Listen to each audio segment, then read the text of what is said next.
Monsieur F, Olivier, j'ai pu présenter en formation ce samedi et que je revois aujourd'hui et qui m'a fait un très beau retour de notre approche et que je voulais du coup, il m'a autorisé à filmer cet entretien et de le diffuser pour des fins d'enseignement, de me faire un petit peu un retour là sur l'approche que vous avez pu me renvoyer de ces scènes qu'on a pu traiter. Donc je vous peux préciser un petit peu rapidement votre historique.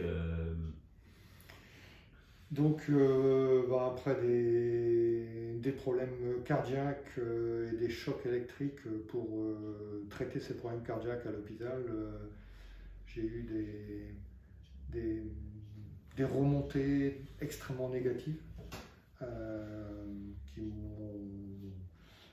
qui m'ont fait plonger.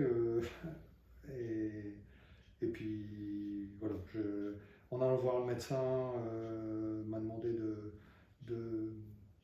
traiter ça par l'EMDR avec l'aide d'un psychologue. Donc il y avait des manifestations qui étaient devenues vraiment physiques. Physique. C'est des douleurs dans les mains, dans les pieds, des cauchemars, des suées, vraiment beaucoup de manifestations différentes partout dans le corps. Et après beaucoup de visites au médecin, la seule chose qui restait, c'était un trouble post-traumatique dont voilà, le MDR a été plus que bénéfique. Donc, si je reprends votre histoire, c'est trop vous empêcher de travailler, de reprendre votre voiture. Enfin voilà, il y avait vraiment des. C'était des manifestations. Par exemple, quand je roulais en voiture, la moindre contrariété faisait que je commençais à suer, je commençais à avoir des palpitations extrêmement fortes.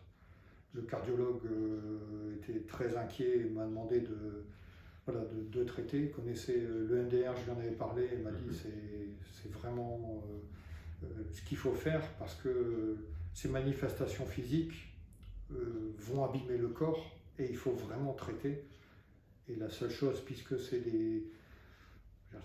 dans la tête, c'est de faire ressortir les choses négatives qui ont pu se passer auparavant. Donc, ce qui a été le cas. Vous avez pu rencontrer un thérapeute qui a. Voilà, le premier thérapeute, il a mis en exergue le suicide d'un collègue que j'ai beaucoup plus mal vécu que ce que je ne pensais avoir vécu au moment où c'est arrivé. Et puis grâce à vous. Vous avez pu traiter ces scènes, c'était mieux, vous m'avez dit. Ça a été beaucoup mieux. Beaucoup mieux. Avec les premières séances de MDR avec cette psychologue, ça a réglé les problèmes de cauchemars qui se sont arrêtés, ça a réglé les problèmes de douleurs intenses que j'avais dans les genoux, dans les bras. Et voilà, après plusieurs séances, je pensais que le problème était réglé et que tout était reparti correctement. Et puis un peu plus d'1 an après, sans savoir pourquoi, ça a recommencé à avoir des manifestations toujours de stress et de très mauvais comportements dans le stress, des suées, des troubles cardiaques. Donc, médecin. Vous m'aviez, si je peux me permettre, exprimé que vous aviez eu l'impression que c'était au moment où votre frère avait lui-même eu des soucis. Oui, alors après, quand les choses se cumulent, on a beaucoup de mal à discerner d'où vient l'origine du problème. Et quand j'ai eu des problèmes cardiaques, mon frère en a eu 3 semaines après, les mêmes, si ce n'est un peu plus fort, avec d'autres problèmes familiaux qui se sont rajoutés. Et quel est le phénomène initial qui a déclenché tout ça? Impossible à dire, c'est un cumul de choses.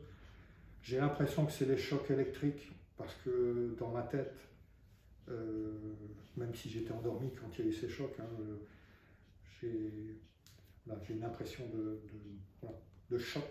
Et la cardiologue me dit que les troubles post-traumatiques peuvent être par ces chocs électriques qui ont fait remonter des choses. Difficile de savoir. Très bien. Et puis donc, voilà, vous êtes venu me voir, on a fait ce fameux exercice de réintégration corporelle où on est tombé sur la première scène. Ouais, donc une scène d'enfance, je devais avoir aux alentours de 10-12 ans, un jeu de stratégie avec ma sœur et mon frère et la sensation, la perception de duper ma sœur à l'aide de mon frère pour gagner dans ces jeux. Et avec une perception extrêmement négative de moi, avec des mots comme abuseur, etc. Donc au final une scène très banale et une perception extrêmement négative de moi. Ouais. Et vous étiez un peu perplexe qu'on aille traiter cette scène la fois suivante. Totalement, parce que comme avec ma sœur, on en a déjà reparlé, parce que c'était voilà, presque une blague, et on le prenait à la rigolade, et je ne comprenais pas comment cette scène-là pouvait être un déclencheur ou un blocage traumatique. Et voilà, comme je vous ai fait confiance, on a déroulé ça, et je pense que par ma réaction lors de l'EMDR, c'était le problème, ou un des problèmes. Et disons le point de départ. Le point de départ. Ouais, je vais dire ça comme ça, moi, si je peux me permettre pour la vidéo. Et puis donc depuis, on a dû faire 3 séances hein, sur cette scène. Et depuis, le changement est gigantesque. Gigantesque. Une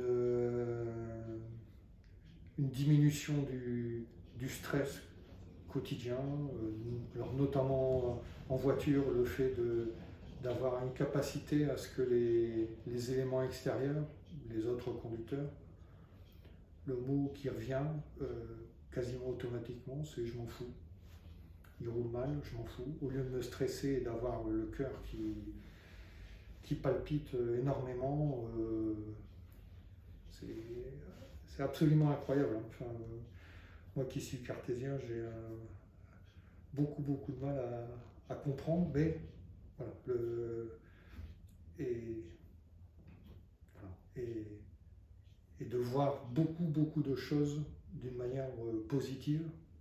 Donc avoir complètement inversé la spirale. Ouais. Vous disiez dans un petit peu tous les pans de votre vie, quoi. Un travail fantastique. Bon, super.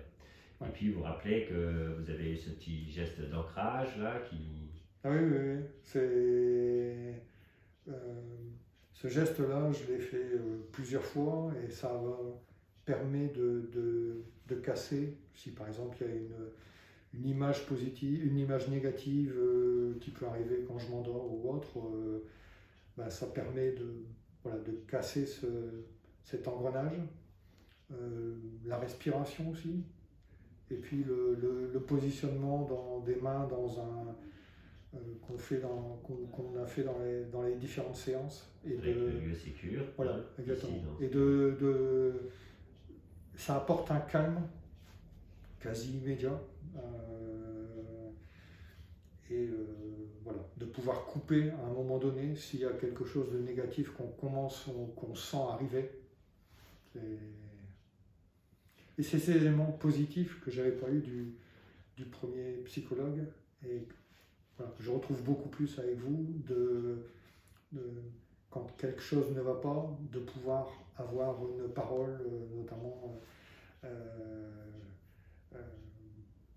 dans mon cas, qui revient assez souvent, d'être un bon père, et de mettre quelque chose de positif à la place du négatif qui est en train d'arriver. Et ça, c'est vraiment extrêmement agréable de pouvoir penser à du positif et qui arrive très vite, très très vite. Et ce qui était étonnant, hein, en replongeant dans cette scène, voilà, vous avez 10-12 ans, là, cette scène où vous dites de vous, je suis égoïste, hein, le plus négatif, cette scène que vous avez appelée justement l'abuseur, qui est quand même assez dur comme terme, hein.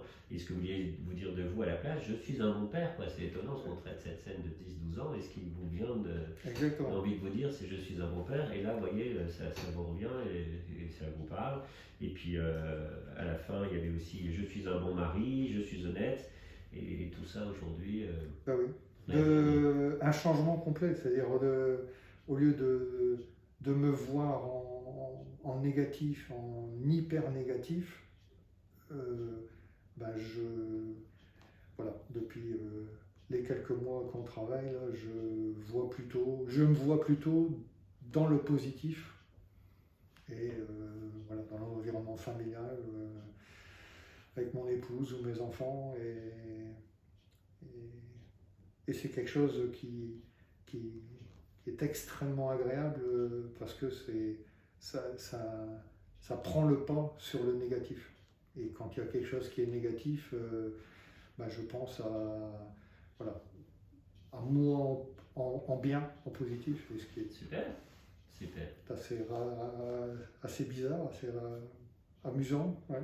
C'est extrêmement agréable en tout cas. Merci beaucoup à vous d'avoir fait ce témoignage, d'avoir accepté. Merci beaucoup.